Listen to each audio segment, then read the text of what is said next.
Noah survived the greatest trial in human history. He crossed the very waters that wiped all civilization off the face of the earth. Leaving the ark on Mount Ararat, he built the new world's very first altar. And the Genesis text records something extraordinary. God breathed in the aroma of that sacrifice. It signaled that communication was restored between heaven and earth, bringing a family together. A fresh start in a completely cleansed world. But then, somewhere between the rainbow and the end of his life, something happened inside a tent. Something so grave, so disturbing, that it drove Noah, the only man who walked with God when everyone else abandoned him, to utter the most devastating generational curse in the book of Genesis. Not on an enemy, not on a pagan king, but on his own grandson. The Bible describes this event in just 3 verses. 3 verses that Hebrew scholars have debated for more than 2,000 years. The text says Ham saw his father's nakedness, but in Hebrew, this exact phrase is never meant literally anywhere else in the Pentateuch. Across 22 different passages in Leviticus, it serves as a euphemism for something far more serious. And the question that changes everything is this: if Ham did the deed, why did his son Canaan get the curse? Rabbis, theologians, archaeologists, and Hebrew linguists still cannot agree on the answer. And that answer, when you dig beneath the surface, explains why Israel's conquest of Canaan was not just a territorial war. It was the execution of a sentence spoken one morning inside a tent by a 900-year-old man. But that tent incident is only part of Genesis chapter 9. Before we go there, we have to understand what God said and did the moment the floodwaters receded. Genesis chapter 9 contains the most intense focus on divine law in the entire book, yet most people barely know it exists beyond the famous rainbow.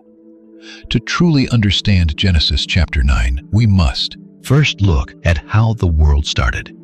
Genesis chapter 6 records that all flesh had corrupted its way upon the earth. The original Hebrew uses kol basar, meaning all flesh, all biological matter. This corruption ran so deep that it warped more than just human character. It actually infected the biological and spiritual fabric of all creation. Giants roamed the earth. Forbidden boundaries were crossed.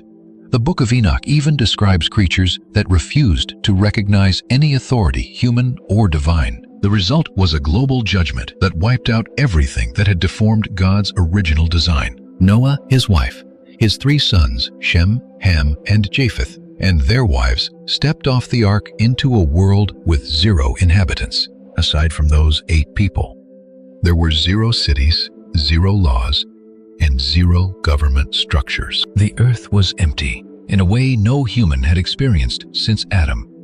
Into this absolute silence, God speaks. What God says in Genesis chapter 9 builds on what he told Adam in Eden. But this is a new constitution, featuring laws that did not exist before the flood, and omitting others that did. Spotting the differences between Genesis chapters 1 and 2 and chapter 9 changes how we read this whole passage, because the differences, not the similarities, reveal what the great flood permanently altered in the created order. And God blessed Noah and his sons, saying, "Be fruitful and multiply and fill the earth." Genesis chapter 9, verse 1. If you have ever read Genesis chapter 1, those words sound familiar. They match exactly what God told Adam and Eve in the garden: multiply and fill the earth. The command is identical, but the context is radically different. And what God adds here in Genesis chapter 9, details he never shared with Adam, reveals that this post-flood world operates under rules the old world never knew. In rabbinic Jewish tradition, the period right after the flood is described as the exact moment God established the Noahide laws. These are 7 universal principles applying to all of humanity, regardless of nation, race, or religion. They ban idolatry, blasphemy, murder, and illicit sexual relations, along with theft. They also mandate courts of justice and forbid eating flesh torn from a living animal. According to the Talmud, any human who keeps these 7 laws is righteous among the nations. This is deeply significant. God does not start this new world with laws exclusive to one nation. He starts with laws for all humanity. Israel's distinct covenant would take centuries to emerge. What we find in Genesis chapter 9 is a universal covenant, and every event that follows must be understood through this lens. The first 7 verses of Genesis chapter 9 form an extraordinary legal document. There is no fast-paced drama or immediate action here. It is simply God speaking. Yet his words completely redefine the relationship between the Creator, humanity, and creation in a way that most Sunday school teachers have never fully explained. The first thing that grabs you is fear. In the Garden of Eden, animals showed no record of fearing humans. Adam named every creature without a shred of resistance. The animals just approached him. God had not coded a predator-prey hierarchy into that original world. Even though the pre-flood world was deeply corrupted, it still kept traces of that original bond where humanity exercised dominion through relationship rather than terror. Genesis chapter 9 verse 2 changes everything. The text plainly states that the fear and dread of Noah and his descendants would fall upon every animal on earth, birds, creeping things, and fish of the sea. The Hebrew word for dread here is chitat, a visceral, instinctive fear that pierces the very survival instinct of every living thing. And the word used for fear is morah, a reverence bordering on sacred terror. This is no linguistic coincidence. These are 2 distinct words paired to describe a deep psychological shift that God was literally hardwiring into animal biology. This is a massive structural shift in the created order, no small detail. What exactly was God doing by hardwiring this dread of humans into animal instincts? Most biblical scholars rush right past this verse, but it actually has massive implications for understanding how the flood transformed the entire created order. The world before was so deeply corrupted that even animals had lost their natural respect for humanity. The ancient Book of Enoch even describes hybrid beasts that recognized absolutely no authority, human or divine. This post-flood world desperately needed a new framework of order, and God began by resetting the biological hierarchy to ensure the survival of this new humanity. The fear and dread of you shall fall upon every beast of the earth and every bird of the sky. All that moves on the earth, and all the fish of the sea are delivered into your hand. Genesis 9, verse 2. But what follows in verse 3 is perhaps the most radical and misunderstood part of this new divine covenant. God explicitly tells Noah that from now on, every living creature can be food. Before this pivotal moment, the text in Genesis chapter 1 had only given humanity plants and fruit to eat. There was no explicit permission to eat meat, though scholars debate whether humans actually ate meat before the flood. The biblical text is not conclusive, but what Genesis chapter 9 establishes is explicit. God grants official permission to consume animal meat. This dietary change was not just a matter of practical convenience. In the harsh post-flood world, where vegetation was completely destroyed, the earth had to be repopulated, and the survival of 8 people relied on immediate food resources. This new diet was a practical act of divine providence, but it was also a theological statement. Animal life is not sacred in the same way human life is. Animals may be sacrificed to sustain human lives, but humans can never be killed to serve anyone else. Every moving thing that lives shall be food for you. Just like the green plants, I give you everything. Genesis 9, verse 3. Yet this new freedom to eat meat came with a strict prohibition that would echo through the centuries, deeply shaping Jewish tradition and the early apostolic church. Blood was strictly forbidden. The original Hebrew links nephesh, meaning soul or life, with dam, meaning blood. Blood is no ordinary biological fluid in Hebrew thought. It is the very vessel of life itself. Consuming this vessel, rather than just the nourishing flesh, crossed a sacred line that God drew at the foundation of the New World Order. This strict law of blood reappears in Acts chapter 15, when the early apostolic church met to decide the minimum requirements for Gentile believers, listing the abstinence from blood as one of only 4 essential rules. This is the only Old Testament dietary law that the New Testament explicitly maintains for non-Jewish believers. It comes directly from Genesis chapter 9, carrying a weight that no cultural argument can ever dismiss. Blood is life, and life belongs solely to the God who gave it. But this blood prohibition was not the most radical law found in these opening verses. What came next established a principle that no pre-flood civilization had ever codified with divine authority, a law that has shaped every Western legal system up to the present day. Genesis chapter 9, verse 6 is one of the most quoted and least understood verses in the Bible. In a single sentence, God lays down the theological foundation for the human justice system. He does so with a logic that transcends culture, nation, religion, or any historical era. The scripture declares, "Whoever sheds human blood, by humans shall their blood be shed. For in the image of God has he made mankind." This verse has three layers we must unpack. First, the act of shedding human blood. The Hebrew verb used here, shafach, is the same one used when Cain killed Abel. Shafach does not describe killing in battle or combat. It does not mean killing in self-defense or by accident. It refers to the intentional, unjust shedding of human life. It is murder as a specific crime. The second layer, by man shall his blood be shed. The penalty matches the crime. This is not an excessive or merely symbolic punishment. The murderer's own life is required for the crime, executed not directly by God, but by mankind through collective legal institutions. This serves as the biblical foundation for capital punishment. Beyond that, it establishes that human beings have both the divine authority and the responsibility to build functioning systems of justice. Justice is not merely a divine prerogative. It is a human duty directly delegated by God. This is the very seed of all civil government that the biblical text recognizes as legitimate. The third layer is philosophically the most powerful because God created mankind in his own image. The reason why murder is the ultimate crime is not simply because the victim suffered, nor is it because the act disrupted the social order or that some abstract law was violated. The real reason is that every human being bears the image of God on earth, Selem Elohim, as the Hebrew says.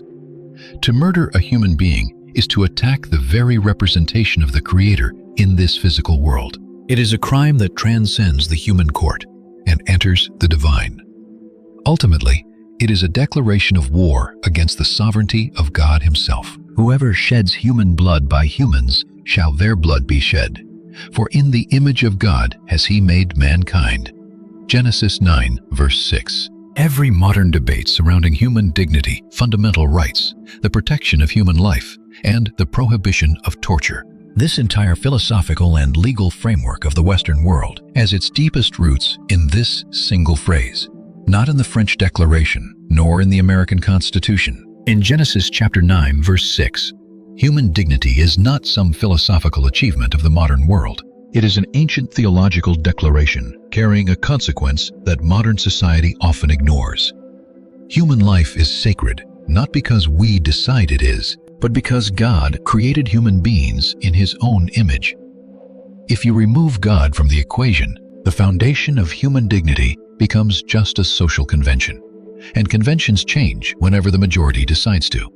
Once the laws were set, God moved to the second great act of Genesis chapter 9. This is where the text introduces what has become one of the most universally recognized symbols in human history. But what this symbol actually meant in the language, culture, and military context of the ancient world is completely different from the colorful picture in children's books. Genesis chapter 9, verse 8 marks the transition from lawmaking to covenant. God does not just establish laws. He commits himself to a promise. And this promise is accompanied by a sign the Hebrew text calls a keshet. Keshet. This word was translated as a bow, and not by accident. That is because a keshet is simply that, a bow, the kind that shoots arrows in battle.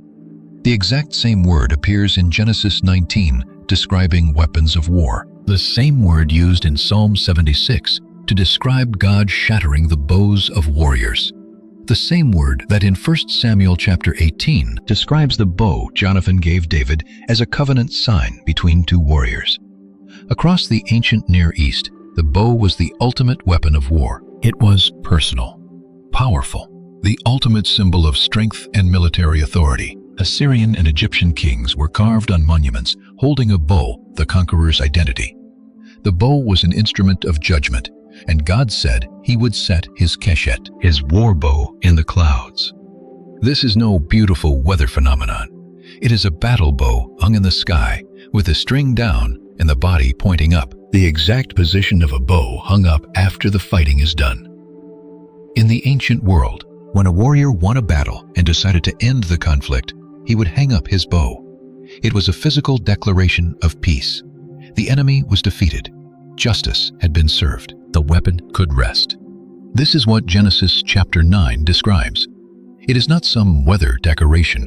It is an act of cosmic disarmament. God the warrior, who had executed the judgment of the flood, hung his bow in the sky as a visible sign that the wrath had ended. I establish my covenant with you and your descendants after you, and with every living creature that is with you, the birds, the livestock, and all the wild animals that came out of the ark with you.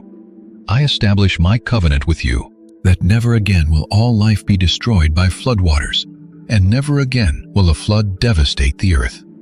Genesis 9, verses 9 through 11. Preachers constantly overlook two elements of this covenant.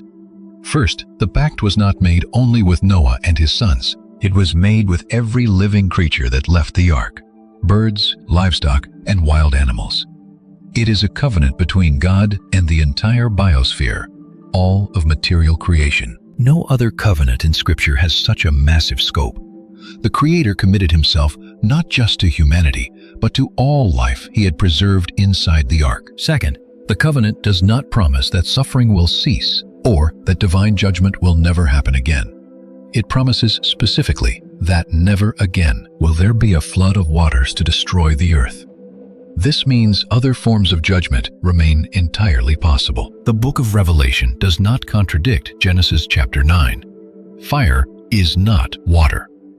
And then the narrative of Genesis 9 takes a turn that confuses both theologians and everyday readers, because the next character we meet is not an external enemy, nor a supernatural threat, nor a new serpent in some new garden. It is Noah himself, lying naked inside a tent. Genesis chapter 9, verse 18 records something apparently simple. Noah planted a vineyard, drank the wine, got drunk, and lay naked inside his tent. 4 actions, 4 verses. It is a problem that causes genuine discomfort for any serious reader. Noah, the man who walked with God, described as righteous and blameless in his generation, who survived the judgment of the entire world, is now drunk and naked. How is this possible? The honest answer is that the text offers no excuses. It does not say Noah was tricked. It does not claim he was ignorant of what fermented wine does. Some commentators speculate that because there is no record of winemaking before the flood, fermentation was completely new to him. Still, the Bible simply reports the event with no explicit judgment and no stated condemnation. What the text focuses on with far greater detail is what happened right after the drunkenness, and that is where the narrative starts unfolding its many layers. Ham, the father of Canaan, saw his father's nakedness and went and told his 2 brothers outside. Then Shem and Japheth took a garment, laid it across their shoulders, walked backward into the tent, and covered their father's nakedness without looking at him. This contrast is deliberate, artistic, and deeply theological. The text places 2 completely different reactions to the exact same event side by side. The response of Ham, who saw and went to expose it, and the response of Shem and Japheth, who heard the news and acted immediately to protect their father's dignity. The actions of the 2 brothers are described with cinematic detail. They took the garment, laid it on their shoulders, and walked backward. Noah, a man of the soil, proceeded to plant a vineyard. When he drank some of its wine, he became drunk and lay uncovered inside his tent. Ham, the father of Canaan, saw his father's nakedness and told his 2 brothers who were waiting outside. Genesis 9, verses 20 through 22. Noah's nakedness in this context is not just physical exposure. In the culture of the ancient Near East, in the ancient world, seeing a father or patriarch naked held a deep cultural and spiritual weight that our modern Western minds can rarely fully comprehend. A patriarch's nakedness was the ultimate vulnerability for a clan leader. Seeing this and failing to protect him, or worse, exposing it to the outside world, was a massive betrayal of honor that shattered the entire family. Shem and Japheth understood this. They acted with the deep reverence the Hebrew text calls kavod, meaning weight, honor, or glory. Walking backward, they covered their father without looking. Every single detail of their action was designed to preserve whatever dignity their vulnerable father had left. By contrast, Ham's behavior exposes something dark about his character that the biblical narrator doesn't need to spell out, just show. The text doesn't simply say Ham saw it. When Noah woke up and realized what his youngest son had done to him, the narrative tone shifts. It is no longer about just glancing and gossiping. Noah recognizes this as an active offense committed against him, one demanding a severe response. This is where the real study of this scripture begins. He knew what his youngest son had done to him. This phrase is the core of Genesis chapter 9, and the debate surrounding it is as old as the earliest Hebrew commentators. Scholars point to four main theories within respected interpretive traditions. These aren't just wild theories from internet forums. They are positions built on historical and textual evidence, and any serious student needs to understand each one to make an informed judgment. Let's look at the view most modern conservative Christian scholars hold. Ham saw his father naked, went outside and told his brothers with mockery and disrespect. The sin was exposing his father's vulnerability instead of acting to cover and protect him, coupled with a public announcement that shattered patriarchal honor. The curse was the direct, proportional consequence of a massive cultural violation in the ancient Near East. This perspective easily explains why Noah reacted so strongly in a society where a father's honor was absolute, where a father's authority was sacrosanct, and betraying it was like treason. Even the Babylonian Talmud in Tractate Sanhedrin, section 70, records a rabbinic debate over this exact passage. Rabbi Rav argues that Ham actually castrated Noah. Here is the reasoning. When Noah woke up, he knew what had been done to him. Language implying a physical assault, not just a glance or gossip. Furthermore, Noah curses Canaan, Ham's son, rather than Ham directly. The rabbinic explanation is that Ham physically prevented Noah from having a fourth son by castrating him. So Noah cursed Ham's fourth son in return. It's a logic of direct equivalence. You robbed me of a future son, so your own son will pay. This theory explains why Canaan was singled out for the curse, something other views struggle to account for. In Leviticus chapter 18, the phrase, "to see someone's nakedness," appears 22 times. In none of those instances does it mean just looking. It is always a euphemism for sexual relations. Leviticus chapter 18, verse 7. You shall not uncover the nakedness of your father. Uncovering and seeing nakedness are used interchangeably in the Levitical code to describe forbidden incestuous acts. If the author of Genesis was using this same linguistic code, and there are strong scholarly reasons to believe he was, since the same literary tradition produced both books, then this tenth scene actually describes a sexual assault by Ham against his father. The sheer weight of Noah's reaction and this massive generational curse align far better with this dark interpretation than a simple case of looking. A fourth line of interpretation, found in medieval commentators and fragments of ancient Jewish literature, suggests that the crime was actually committed by Canaan, Ham's son, who was also in the tent. Ham then protected his son by hiding the truth from Noah, directly explaining why Noah cursed Canaan. Canaan was the direct culprit. This explains the phrase, "what his youngest son had done," if it refers to Canaan in relation to Ham, instead of Ham in relation to Noah, within the story's generational family tree. When Noah awoke from his wine, he knew what his youngest son had done to him. Genesis chapter 9, verse 24. The Hebrew text preserves a deliberate ambiguity, and this mystery isn't some literary flaw. It is a key feature of biblical narrative, inviting readers to sit with the tension instead of rushing to force an easy answer. Whichever theory you believe, one thing is certain. Ham's actions were so severe that when Noah woke and realized what happened, he pronounced a generational curse with a spiritual authority unmatched in the entire book of Genesis. And the target of that curse, Canaan, would shape the trajectory of centuries of future biblical history. This scripture demands we take the gravity of the tent incident completely seriously. Noah's response cannot be dismissed as a bitter overreaction by a humiliated old man. But the curse of Canaan is where most preachers stop. Yet the most critical question is not just what Noah spoke in that moment, but why this specific curse had such massive historical fallout. And what does the blessing on Shem and Japheth reveal about God's broader plan for this family of 8 survivors? Noah's words upon waking are not the emotional lashing out of a hurt man. They are a prophetic decree delivered with the formal weight of a patriarchal blessing and curse. It is the same format we see decades later when Isaac blesses his sons and when Jacob blesses the 12 tribes of Israel. This is no random outburst. It is a formal decree. Noah declared that Canaan would be a servant of servants to his brothers. This phrase, servant of servants, in Hebrew, Ebed Avadim, is the ultimate superlative of servitude, denoting the absolute lowest possible status in any ancient social hierarchy. Then Noah blessed Yahweh, the God of Shem, declaring that Canaan would serve him. Next, he blessed Japheth, saying God would expand his territory, letting him dwell in the tents of Shem, with Canaan serving him too. This prophetic structure is a map, and the names on it are the very nations you encounter throughout the Bible. So who are the descendants of Shem? His patriarchal line passes through Arpachshad, Shelah, and Eber. From Eber, we get the Hebrews, the people of Israel. Shem is the direct ancestor of Abraham, Isaac, Jacob, Moses, David, and eventually Jesus Christ himself.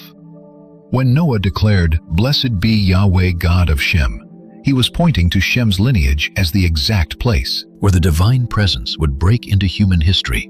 But what about the descendants of Canaan?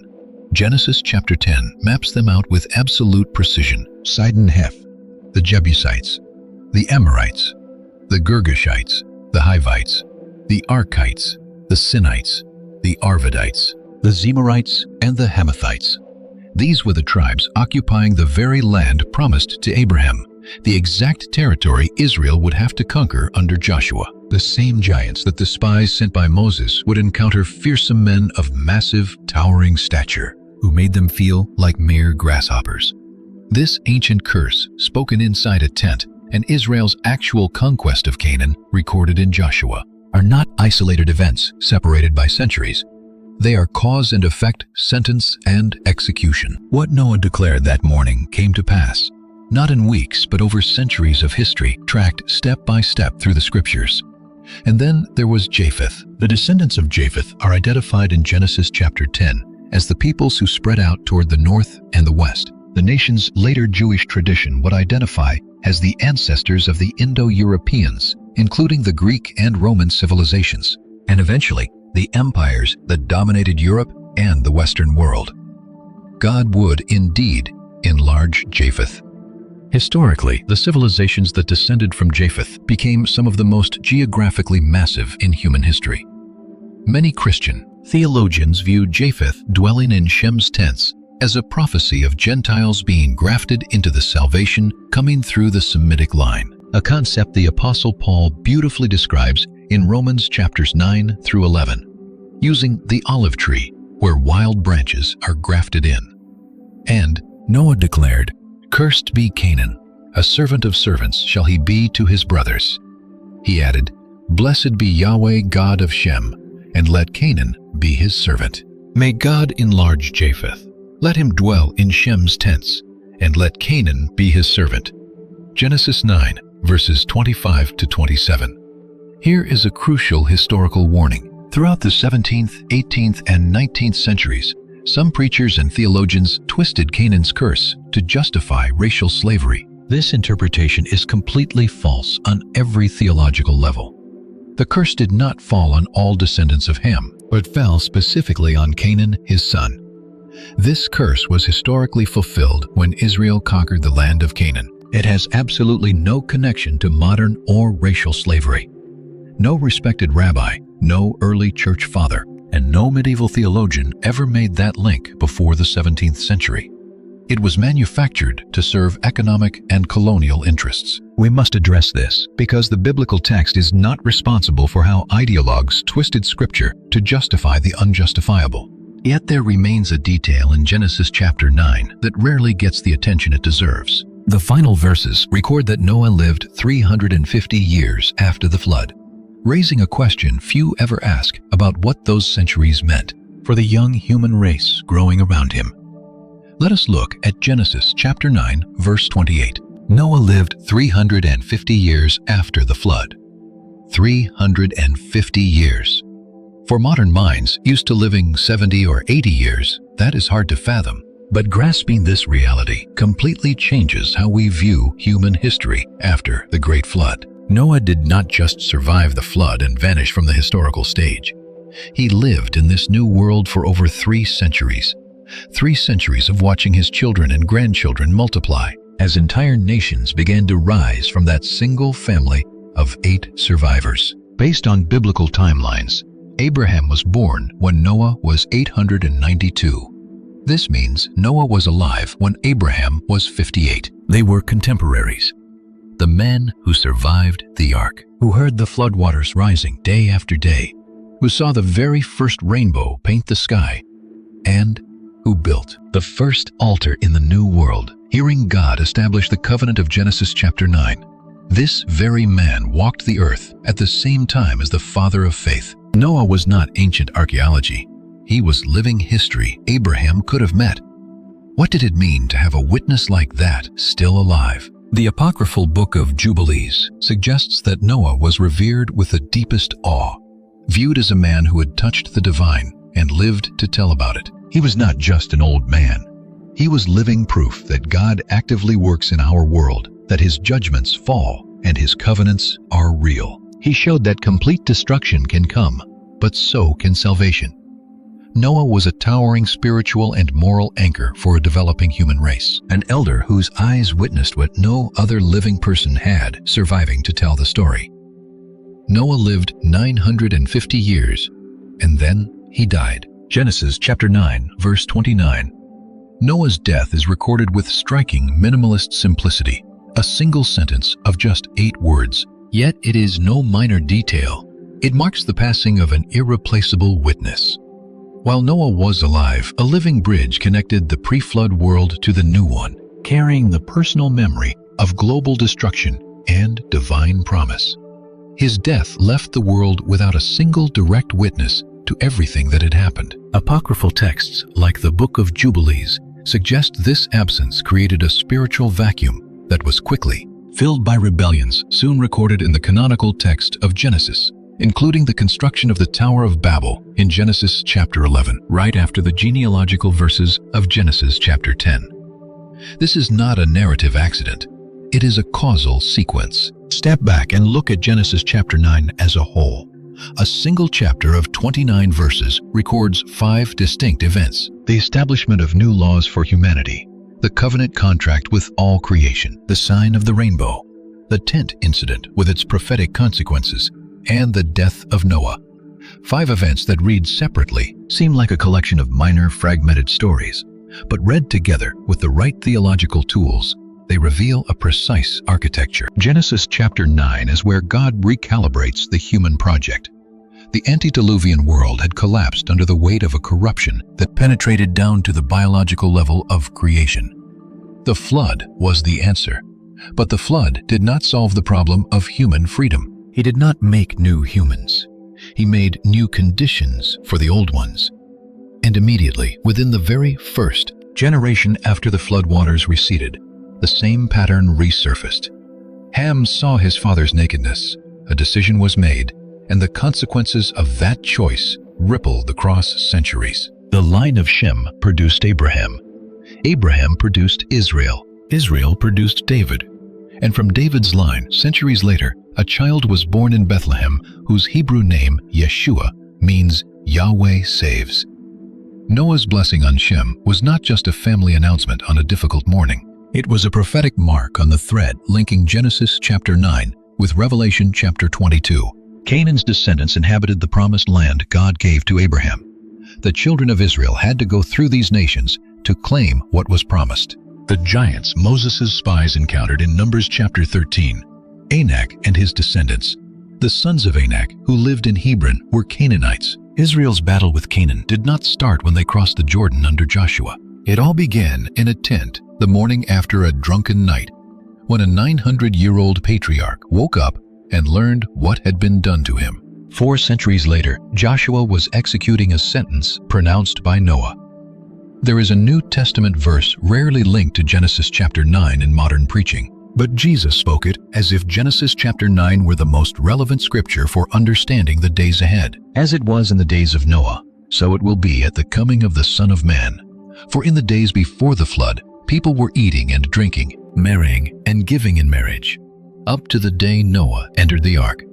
Matthew chapter 24, verses 37 and 38. Jesus used Noah as a reference, not just for the flood, but for the time between the flood and his return, a time when people live as if consequences do not exist, as if God's promises were just decorations, as if the keshet in the sky were merely a beautiful weather event and not a bow of war hung up by a warrior who executed the greatest judgment in human history. Genesis chapter 9 does not ask us to admire the beauty of the rainbow. It demands we recognize that every covenant of God comes with conditions, responsibilities that span generations. It reminds us that human life is sacred because mankind is made in the image of God, not because we decided it is, and that the vulnerability of those around us is a test of character, and that choices made in private moments, inside a tent, no one is looking, or when we think no one is watching, have consequences we cannot possibly calculate.